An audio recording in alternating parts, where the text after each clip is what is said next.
자, 우리가 1단원 잘 배웠는데요. 1단원 문제를 풀어보면서 1단원에 배웠던 내용들을 다시 한번 기억하고 또 정리하는 시간을 갖도록 하겠습니다.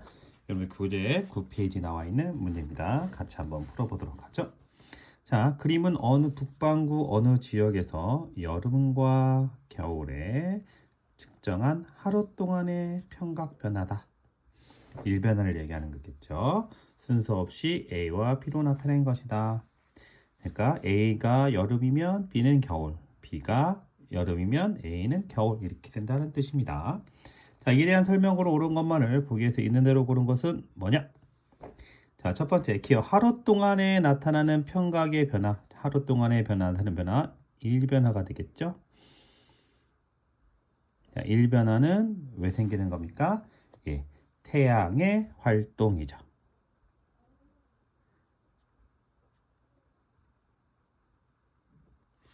그래서 기억은 틀린 선지입니다. 외행물질의 대류에 의한 것은 영년변화이겠죠. 영년변화. 니은 A에서 11시에서 13시 사이의 나침반의 자침은 시계 방향으로 움직였다. 자, A에서 11시부터 여기죠. 11시부터 13시까지입니다. 여기까지. 어떻게 됐어요? 예, 여기서부터 여기까지. 그러니까 11시에는 뭐 마이너스 10 해서 점점 작아졌다가 그 다음에 다시 점점점 커지게 되는 그런 경우죠. 그러니까 마이너스는 서평각이니까 서쪽으로 닫힘이 갔다가 다시 이렇게 동쪽으로 이렇게 오는 거예요. 그러니까 서쪽으로 갔다가 오는 거죠. 그래서 시계 방향으로 움직였다. 이것도 역시 틀린 선지가 되겠습니다. 서쪽이니까 시계 동서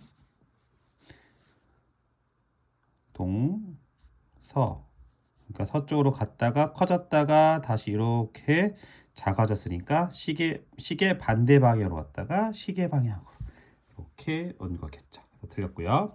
B는 겨울에 측정한 하루 동안의 편각 변화이다. 자, 일변화는 여름철과 겨울철 중에서 누가 더 크다? 일변화는 겨울이 여름보다 작다. 따라서 편차가 작은 게 B죠. 편차가 큰 게 A. 그러니까 B가 겨울, A가 여름이 되겠습니다. 이렇게 우리가 태양 변화, 자기 폭풍, 태양의 변화, 자기 위장의 변화에 대해서 1번 문제를 풀면서 알 수가 있는 겁니다. 자, 2번 그림가는 어느 지진에서 어느 관측소에서 관측한 지진의 기록을 나는 이 지진의 주시 곡선을 나타낸 것이다. 이에 대한 설명으로 옳은 것은 뭐냐? 자, 먼저 여기에서 먼저 풀어볼 때 기억해야 될 것은 P와 SC라고 했었죠? P파가 도달하고 그 다음에 S파가 도달했을 때 그때의 시간을 PSC라고 하는데 여기가 P파가 도착하고요. 여기 S파가 도착했는데 자세히 살펴보면 4분의 P파가 도착했고 그 다음에 5, 6, 7분의 S파가 도착했어요. 그러니까 어떻게 됩니까? PSC는 3분 요거를 찾으시면 되겠습니다. 자, 지진파의 전파 속도는 S파보다 P파가 빠르다. 그렇죠? 1번은 맞는 선지인 거죠. P파가 S파보다 빠릅니다. 2번 지진 지표면이 흔들리는 정도는 L파보다 S파가 크다. 흔들리는 정도 요 폭을 얘기하는 겁니다. S파가 커요? L파가 커요? 그렇죠? L파가 더 크죠. 이것도 틀린 선지입니다.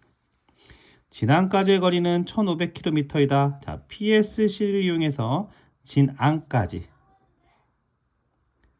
그 다음에 진원까지의 거리를 구한다라고 이렇게 얘기했어요. 그렇죠?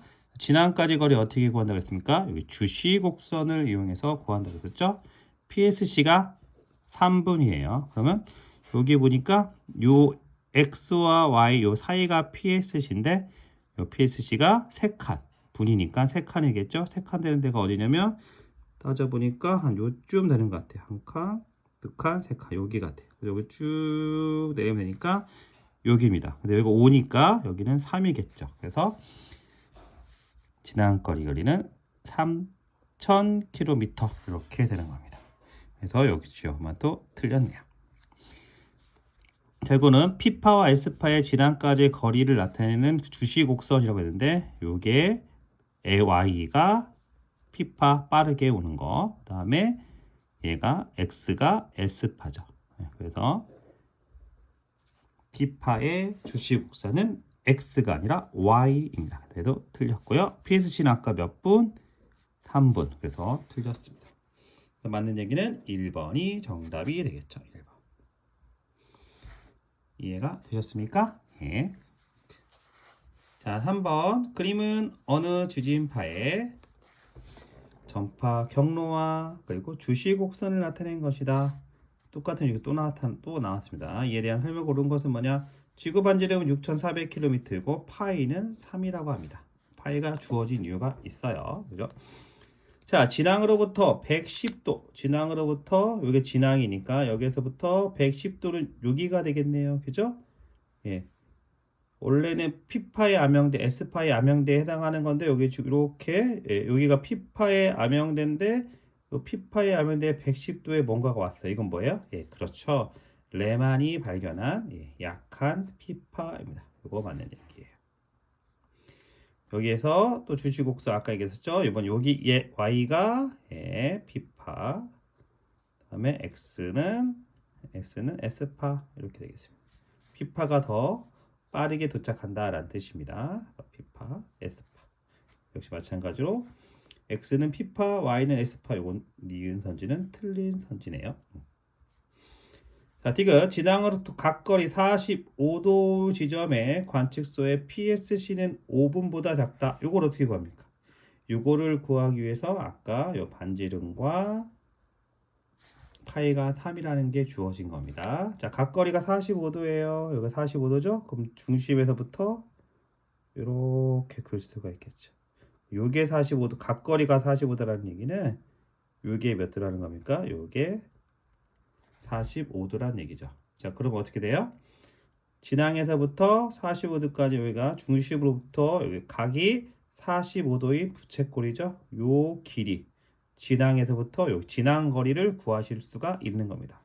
무엇을 가지고? 이것을 가지고. 그러니까 전체적인 원의 45도예요. 그러니까 어떻게 할 겁니까? 45도는 360도 분의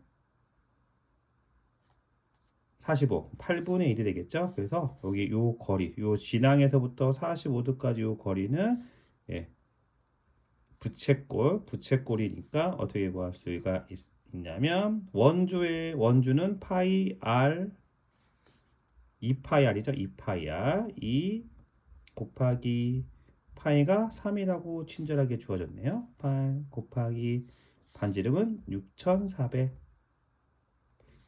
요게 이제 원주인데 이거에 몇 분이면 8분의 1이 되겠습니다. 그렇죠? 345도는 360분의 8분의 1이니까 그래서 요거랑 요걸 나누면 800 2, 3은 6, 6, 8, 48 그래서 4,800이 되겠네요. 그래서 진 안거리가 4,800이다 라는 겁니다. 그럼 4,800의 진안거리를 찾으시면 되겠죠? 어디쯤 됩니까? 요쯤 됩니다. 요쯤. 그래서 요쯤 여기가 5,000이고 4,000이니까 4,800 여기쯤 되겠죠? 그래서 여기를 쭉 올려서 여기서부터 이렇게 세는 겁니다.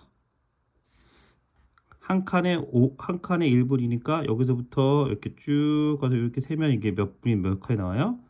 예. 한 칸, 두 칸, 한 칸, 두 칸, 세 칸, 네 칸, 다섯, 여섯 칸. 물론 6칸 이상 나오죠. 그러니까 즉 5분보다는 작다. 예. 틀렸다라는 것도 5분보다 크다. 그래서 이 선지도 틀린 선지가 되겠습니다. 맞는 얘기는 기억 선지만 맞으니까 정답은 1번이 되겠습니다. 이해하셨죠? 네, 이렇게 여러분들이 문제를 풀어 나가시면 되는 겁니다. 자, 4번 문제 보도록 할게요. 4번 문제. 자, 그림 가완하는 두 해령 A, B군에서 측정한 고지자기의 줄무늬와 복각을 나타낸 것이다. 복각, 그렇죠? 네. 이에 대한 설명으로 옳은 것을 보기에서 있는 대로 고른 것은 뭐냐? 해령 A는 북반구에 위치한다. 해령 A가 지금 여기에 있는데, 여기 해령 A인데 여기 복각이 얼마예요? 플러스 47. 그 플러스니까 어디에 있는 겁니까? 북반구에 위치한 거죠. 그래서 기억선지는 맞는 얘기입니다. 맞는 얘기. 지각 연료량. 여기 지각 연료 P 지점이 Q 지점보다 높다. P는 해령 근처고요. Q는 해령에서 더 멀리 떨어져 있습니다. 그럼 지각에서 나오는 열의 양은 해령 근처가 높아요? 해령에서 떨어진 곳이 높아요? 예, 해령 근처가 높겠죠? 그래서 P 지점이 Q 지점보다 작지 않고 크다라는 거. 그래서 니은 선지는 틀린 선지가 되겠습니다. 해양의 연령의 평균 이동 속도는 나가 가보다 빠르다. 자, 우리가 다른 거 조건이 없으니까 요 해령에서 요 줄무늬는 똑같은 식이다라고 보시면 되겠죠. 그래서 여기는 몇 칸이에요? 한 칸, 검은 정자긋기가 하나, 둘, 세 개. 여기는 정자긋기가 하나, 둘, 셋, 네 개. 그러면 같은 거리에 얘는 정자긋기가 세 개고 같은 거리에 얘는 정자긋기가 네 개니까 누가 더 빨리 이동한 겁니까? 그렇죠. 가가 나보다 빨리 이동한 거죠. 그래서 평균의 이동 속도는 나가 가보다 빠른 게 아니라 나가 가보다 느리다. 역시 마찬가지로 틀린 선지가 되겠습니다. 가가 나보다 더 빨리 움직인 거죠. 네, 이해되셨죠? 이렇게 보시면 되겠습니다. 자, 5번 문제 풀어보도록 할게요. 5번. 자, 그림은 내부 물질이 균질한 지구 타원체 상의 한 점. 그렇죠? 이게 균질하다고 이렇게 얘기했습니다. 만유인력과 원심력과 중력의 관계를 나타내는 것이다. 그러면 바깥으로 나가려고 하는 이게 뭐 얘가 뭐예요? A가 원심력. 그 다음에 지구로 가려고 하는 거, 지구 중심으로 한 거 얘가 뭐죠? 만유인력. 그 다음에 이 만유인력과 원심력의 합력인 C가 중력이 되는 거죠. 그렇죠? 그래서 A는 원심력, B는 만유인력, C는 중력이다. A의 크기, 원심력은 위도에 관계없이 일정합니까? 아니죠. 원심력은 적도에서 가장 크고 극으로 갈수록 작아지는 거죠. 고위도로 갈수록 작아진다. 틀렸고요. 그래서 1번 사진은 틀렸습니다. B는 아까 뭐라고 했어요? 만유인력이라고 했었죠. 적도에서 B, 만유인력과 중력의 크기와 방향이 같다. 적도에서의 만유인력의 방향은 지구 중심이죠. B. 마찬가지로 C도 지구 중심입니다. 그렇죠? 예. 방향은 같아요. 방향 같습니다. 그런데 중력은 뭐 만유인력과 원심력의 합력이죠. 만유인력과 얘와 이쪽으로 가는 얘 합력이 C예요. 따라서 누가 더 커요? 합력이니까 B가 원심력. 적도에서는 원심력이 최대니까 중력은 만유인력과 원심력의 합력인데 여기서 원심력이 크니까 당연히 이쪽으로 커지겠죠. 그래서 크기와 방향은 같지만 크기가 다르다. 역시 3번도 틀렸습니다. 단진자의 진동 주기는 고위도로 갈수록 짧아진다. 이거 우리가 G는 T 제곱분의 L이라고 했었죠. T 제곱. 근데 중력이 고위도로 갈수록 커지죠. 중력이 고위도로 갈수록 컸으니까 얘가 커지려면 이 길이가 일정하다고 가정했을 때 중력이 고위도로 갈수록 커진다. 그러면 요 주기가 짧아져야겠죠. 주기가 짧아져야지 고위도로 갈수록 커진다라는 것. 따라서 단진자의 진동 주기는 고위도로 갈수록 짧아진다. 얘는 맞는 선지가 되겠습니다. 맞는 선지. 그래서 우리 요 식을 잘 기억하고 있으시면 돼요. 그러니까 요 중력과 주기와 길이의 관계를 나타내는 겁니다. 중력의 크기는 위도 45도에서 최대값을 가진다? 아니죠. 중력은 어디에서?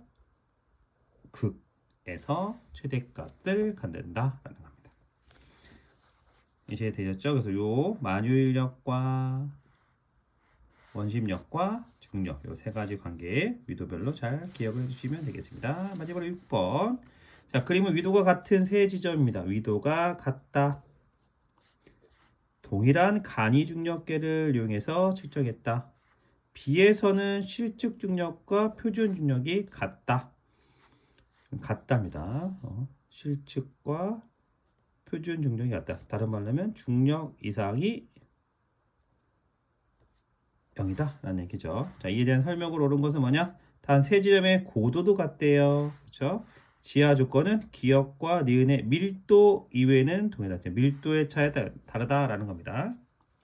그런데 여기 보시면 지금 얘는 A는 용수철 이렇게 길어졌고 C는 용수철이 짧습니다. 즉 다른 말로 하면 모든 조건이 같을 때 A 용수철이 길다는 얘기는 여기는 어떤 물질이 존재한다?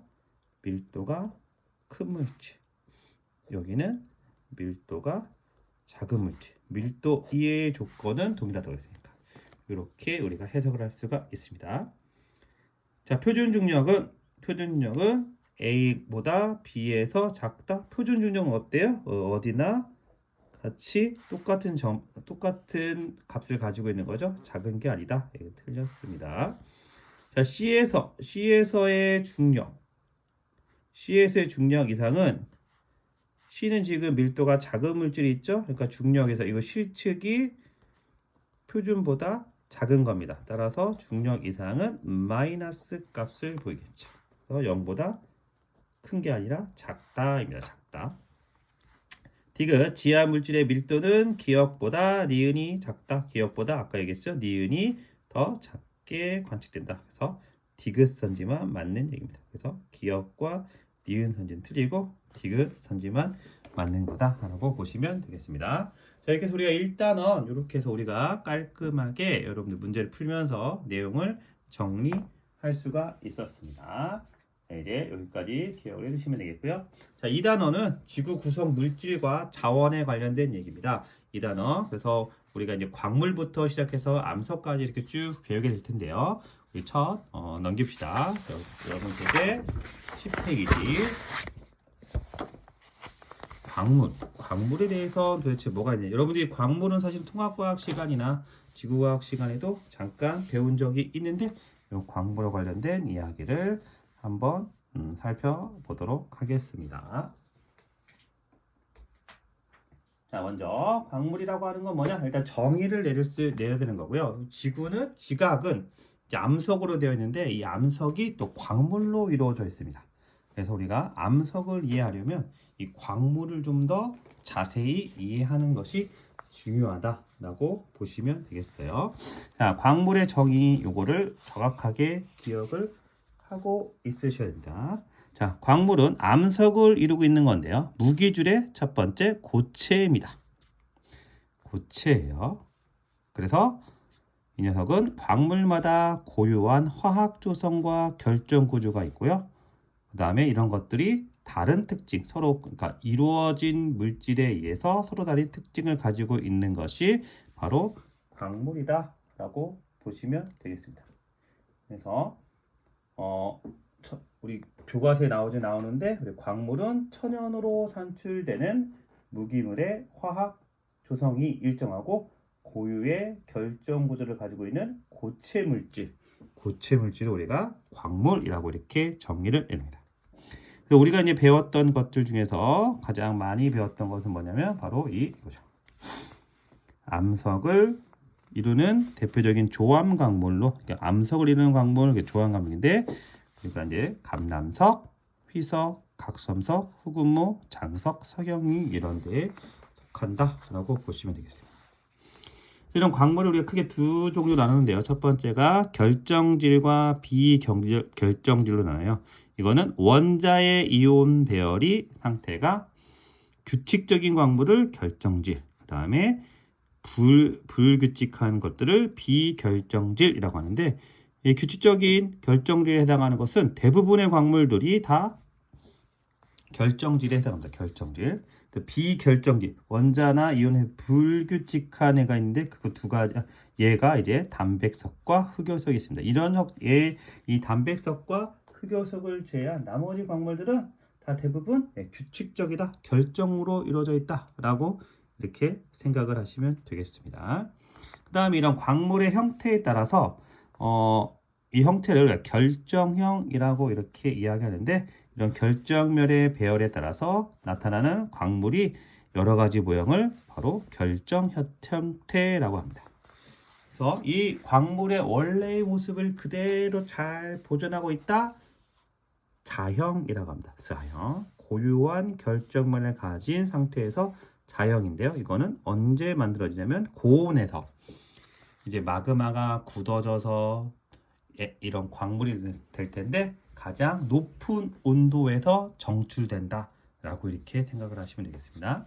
반자형은 고온에서 먼저 생긴 광물의 부분적인 방해로 인해서 일부만 고유한 결정면을 가지는 걸 반자형, 그러니까 자형이 되지 못했다, 반만 자형이 됐다라는 뜻입니다.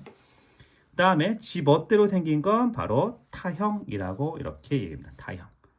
먼저 생긴 광물들 결정들 사이에서 성장해서 고유한 결정면을 갖추고 못한 형태입니다. 따라서 이 타형은 가장 나중에 정출된 거여서 가장 온도가 낮을 때 만들어지는 그러한 광물이다 라고 이렇게 보시면 되겠습니다.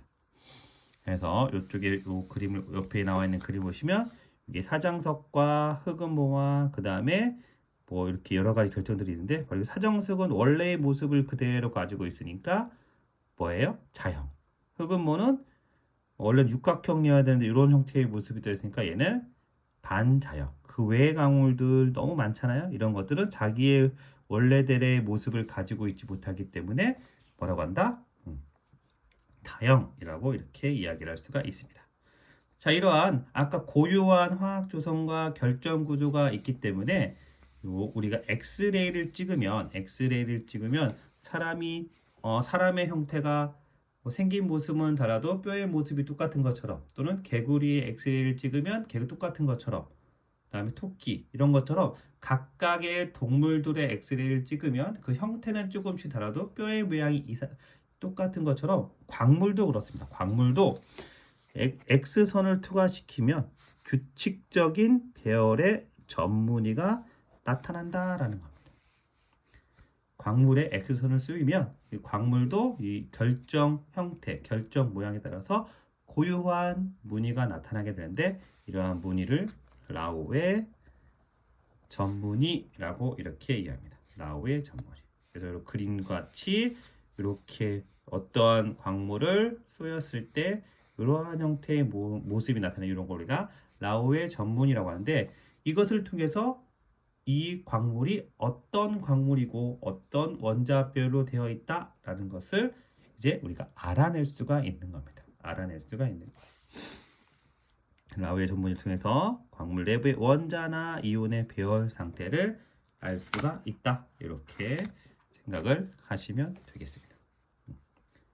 자, 그 다음에 광물의 이제 물리적인 성질을 살펴보겠는데, 물리적인 성질은 크게 이렇게 색, 좋은 색, 그 다음에 쪼개진 깨짐, 그 다음에 굵기, 뭐 이렇게 크게 네 가지의 물리적인 성질을 우리가 알 수가 있는데, 뭐 그 외에도 여러 가지가 있습니다. 그래서 우리가 좀 기억을 해야 될 것은 이 네 가지 성질이고요.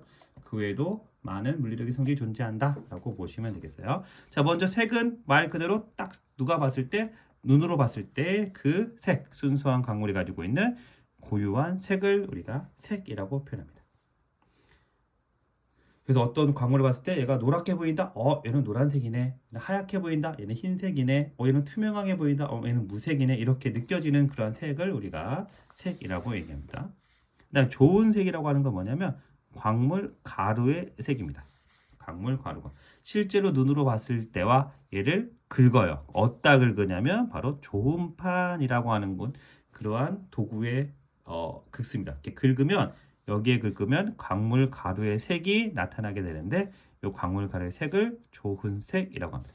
좋은 판에 긁어서 나타나는 색, 그래서 좋은 색이라고 이렇게 이야기합니다. 그 다음에 세 번째 우리가 짚은 쪼개짐과 깨짐인데요. 쪼개짐이라고 하는 것은 일정한 방향으로 광물에 충격을 주었을 때 일정한 방향으로 갈라지는 것을 우리가 쪼개짐이라고 하고요. 깨짐은 광물에 충격을 가했을 때 모양이나 그런 방향이 없이 그냥 불규칙하게 깨지는 걸 우리가 깨졌다라고 해서 깨짐이라고 합니다. 그래서 보통 흑음무는 한 방향으로, 장석은 두 방향으로, 방해석은 세 방향으로의 쪼개짐을 보이고요. 뭐 석영이나 감람석 같은 녀석들은 그냥 암석에 힘을 주면 죄 못도록 이게 부서지게 됩니다. 이런 거 우리가 깨짐이라고 이렇게.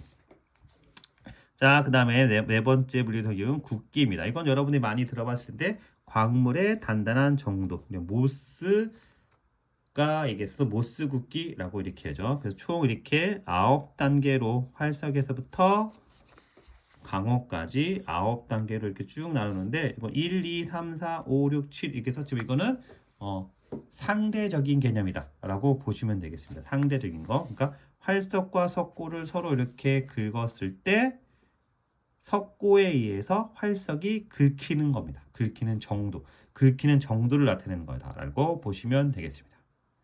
그래서 쭉 뭐 제일 강한 거 뭐 강옥이 되겠죠. 강옥이 다이아몬드입니다. 다이아몬드가 되겠고 얘는 이제 어느 거에도 긁히지 않는다는 거죠. 그러니까 여기서 예를 들어서 칼날은 정장석은 긁을 수 있는데 석영은 못 긁는다라는 뜻이다라는 거죠. 그렇기 때문에 6.5 요 가운데 있는 겁니다. 그래서 이것들은 상대적인 크기다라고 보시면 되겠어요. 절대적으로 그러니까 예를 들어서 형석이 4고 황옥이 8이니까 황옥은 형석보다 2배 더 단단하구나 이런 뜻이 아닙니다. 이런 뜻이 아니라 이거는 그냥 상대적으로 이런 게 뜻이지 실질적으로는 어떻게 더 두꺼워질 수 있다 없다 있다라고 보시면 되겠습니다. 그래서 우리가 이제 이러한 성질들, 물리적의 성질들을 좀 살펴보시면 되겠습니다. 눈으로 봤을 때 바로바로 나타낼 수 있는 그러한 성질들을 우리가 물리적 성질이라고 이렇게 이해합니다. 자, 그 다음에 이제 광물을 분류하게 되는데요. 광물은 크게 여러분들 통합과학 시간이나 또는 지구과학 시간을 배우는데요. 크게 요걸로 이렇게 구성된다라고 보시면 되겠습니다. 지각을 이루고 있는 그러한 광물이라고 보시면 되겠어요. 그래서 가장 많은 게 바로 규산염 광물입니다.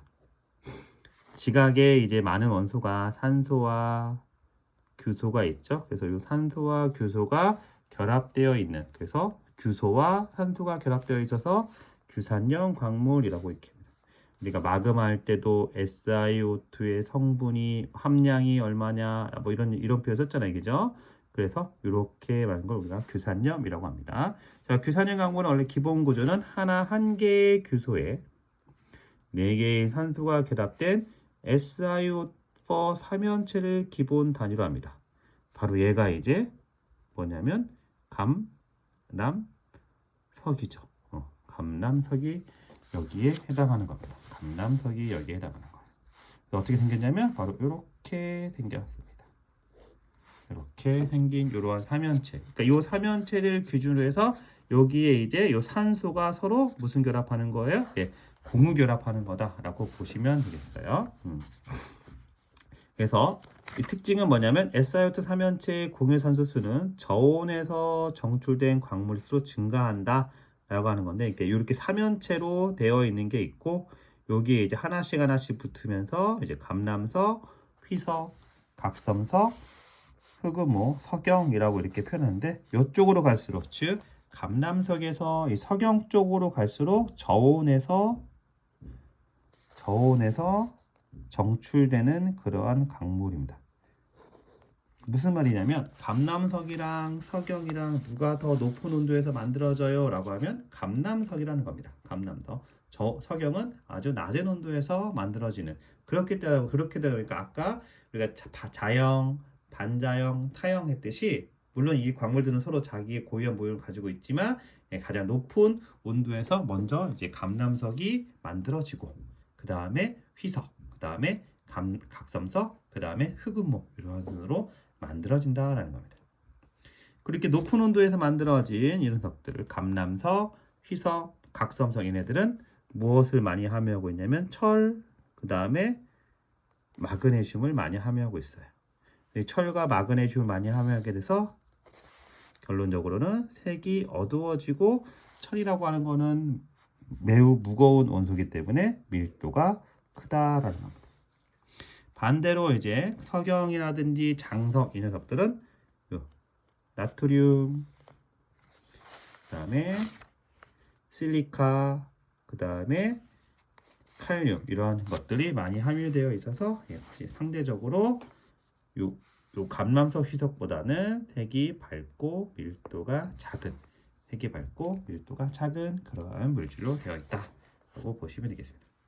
이 녀석들이 가장 많은 광물이기 때문에요. 그래서 규산염 광물을 정확하게 감람석부터 석영까지 정확하게 이해하시는 게 제일 중요하고, 그 외의 광물들은 다 그냥 비규산염 광물이라고 이렇게 얘기합니다.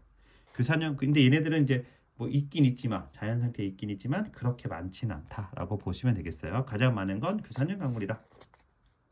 그래서 비규산염 광물은 규산염 광물을 제외한 모든 광물들을 다 비규산염 광물이라고 하고, 대표적으로 원소 광물, 하나의 원소로 이루어져 있는 황화 광물, 황성분이 들어가 있는 산화 광물, 산수 성분이 가지고 있는 할로겐 광물, 탄산염 광물, 환산염 광물, 인산염 광물 이렇게 나누는데, 요건 이제 여러분들 요 표를 한번 잘 살펴보시면 되고요.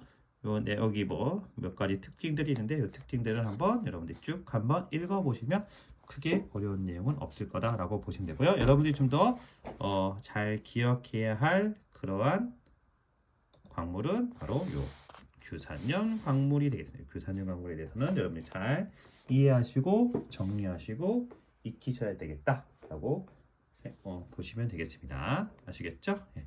다음 시간에는 이제 이러한 광물들을 이제 자세히 좀 더 잘 보이기 위해서 어떤 특징이 있냐면, 이제 아까 물리적 특징, 여러 가지 화학적 특징 이런 얘기 했었는데, 이제 광학적